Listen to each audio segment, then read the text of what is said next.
long time ago in the land of Canaan, there lived a good and noble man named Abraham. Okay, so just to get you all caught up, Abraham, or Abram as he was born, is the descendant of Noah's son Shem. 9 generations after the flood, Shem's lineage led to the only important person to be born so far after the flood, at least as far as I can tell, since the only way that any of the specific people in between are mentioned are in one sentence each, and the only reason that they're actually mentioned at all is to show how the lineage leads to Abraham. Yes, tell me more about how it's the atheist who does not value every human life.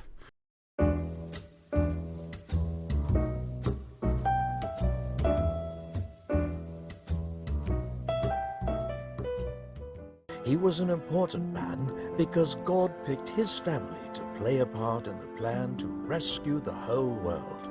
And as far as I can tell from reading through this section, there's absolutely no reason for God's choosing of Abraham specifically. He might as well have just thrown every single human being onto a roulette wheel and let fate decide.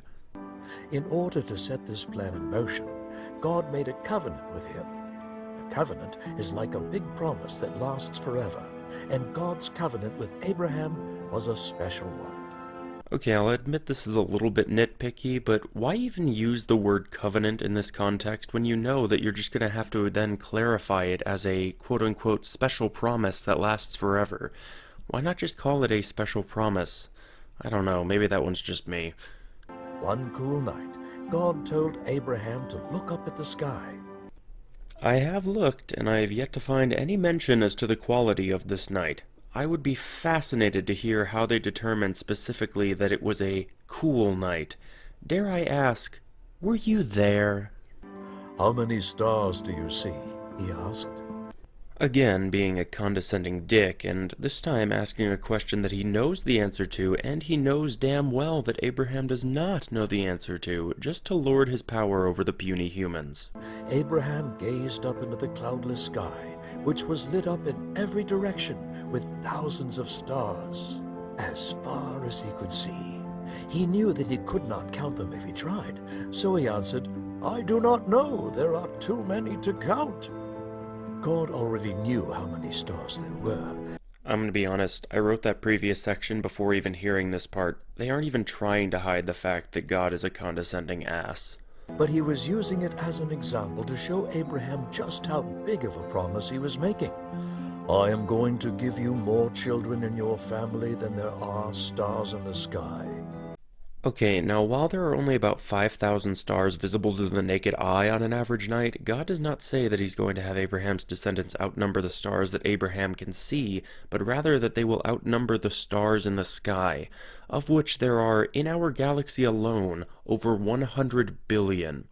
So either God was lying when he said that to Abraham and will therefore break his covenant with him, or every Christian claiming that the end is nigh just needs to chill the fuck out and accept the fact that they're just gonna die like everybody else, and that Jesus is most certainly not coming back in their lifetime. Abraham was very surprised to hear this. He loved the thought of having a huge family, but there was one problem. He and his wife Sarah weren't able to have any children, and now they were too old. Okay, so there is at least one of 2 potential problems with this whole idea of them being too old to conceive. At the time that Isaac is born, according to the Bible, Abraham was about 100 years old. Assuming that Sarah was about the same age, generally speaking, we can conclude that by modern standards, yes, they are far too old to have a child. However, let's think about it this way. According to the Bible, Abraham lives to be 175 years old. This means that when he's 100, he's only about 57% through his life. Assuming this is an average lifespan for people back then, which seems to be the case, and the average lifespan for people now is about 80 years, this means that at 100 then would be about the equivalent of somewhere around the age of 45 in modern humans. While this is not necessarily common for people to get pregnant around the age of 45 and have successful pregnancies, it does certainly happen, which means that if they stop being able to have kids at the same age we do now, they're indeed too young to have kids. However, that would mean that people back then spent about 2/3 of their lives infertile. But if they're merely proportionate, then they should probably be fine to have a kid if they just keep trying. It seemed impossible, but Abraham chose to trust God and believe his promise. And 10 years later, God kept that promise. Abraham and Sarah had a son named Isaac. Abraham loved God with all of his heart, and he was so thankful for the blessings that God had given to him. However, God was about to put that love to the test. Why? What did Abraham do to deserve having God test his love for him?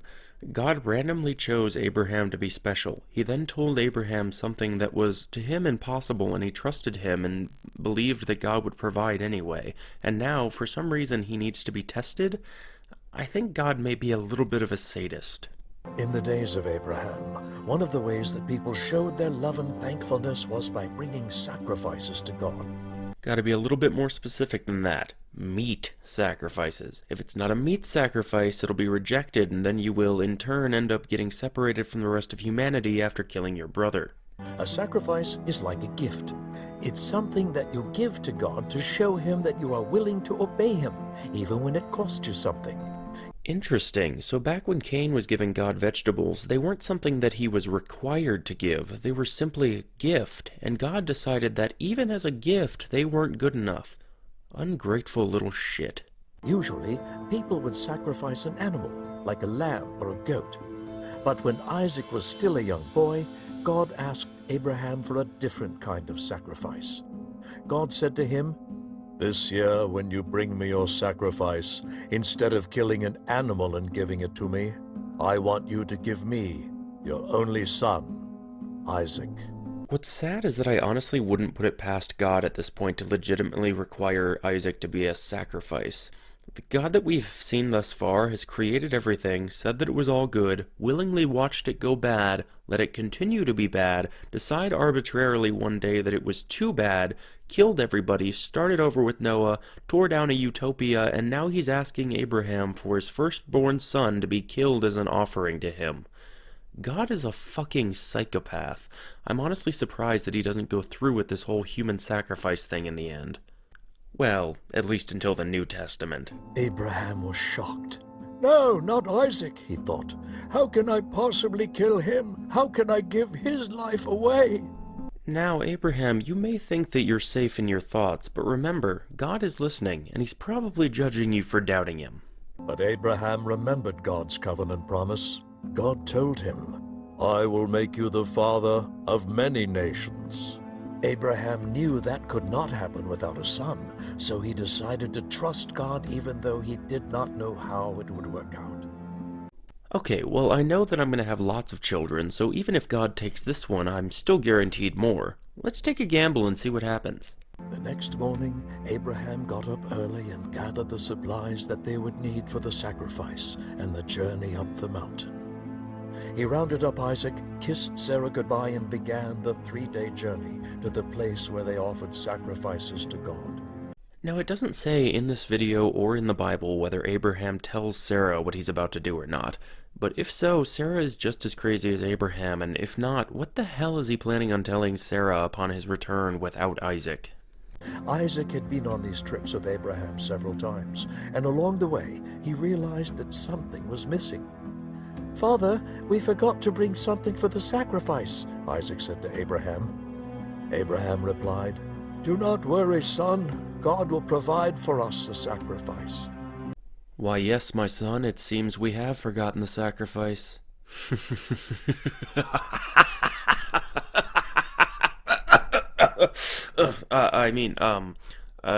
Don't worry, son. The Lord will provide one.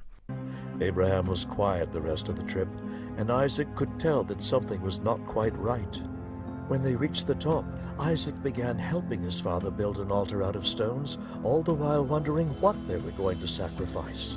So Abraham, fully aware that he's about to kill Isaac on this altar, employs him to help build it. How tender. After they had finished placing the firewood on top of the altar, Abraham sat down with Isaac to explain what God was asking him to do. What I wouldn't give to see that conversation take place. With tears filling his eyes, Abraham said, "Son, I love you so much. You are a gift from God to us, and he has asked me to offer you as a sacrifice to him. As much as it hurts me, I am going to put my trust in our God." Son, I love you so much, but I'm gonna kill you now in a ritual sacrifice to our beloved psychopath of a god. Please forgive me." Isaac did not fully understand, but he trusted his father as much as his father trusted God, so he agreed. I feel like some sort of meaningful parallel could be drawn here between Isaac's misplaced trust in his father being similar to Abraham's misplaced trust in a psychopathic, non-existent deity. Just something to think about. Abraham wept as he tied up his precious son and laid him on the altar they just built together. He reached for his knife, tears streaming down his face, and raised it in the air. More than anything, he wanted to cut his son free, but he knew what he had to do. He took one last look at his son and said, "I love you, my boy." And with that, he reached out the knife above Isaac, with his hand shaking and his heart hurting. He was willing to obey God and take the life of his only son.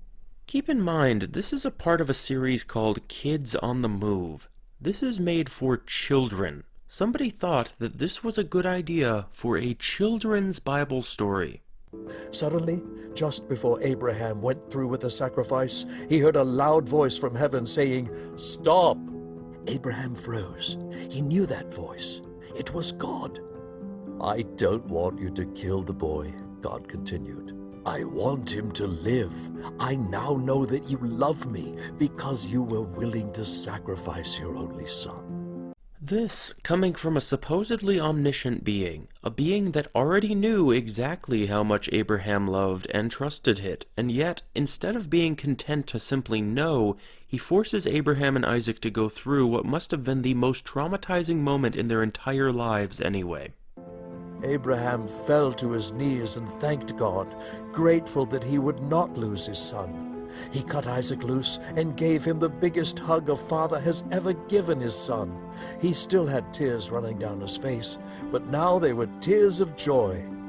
I don't care how much Abraham and Isaac trusted God. There is absolutely no way any sort of relationship between the two of them is not completely destroyed after such an ordeal.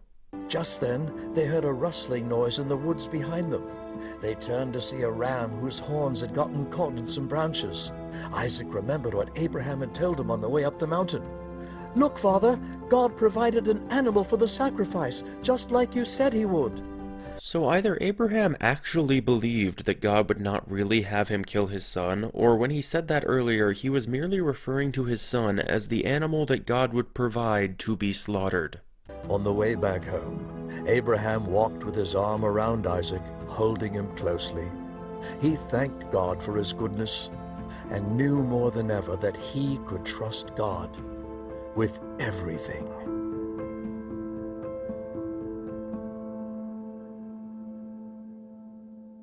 Again, I feel like it absolutely cannot be overstated here. Abraham may now have some sort of expanded trust in God, but there's absolutely no way in hell that Isaac has any more trust in his father from this day forward.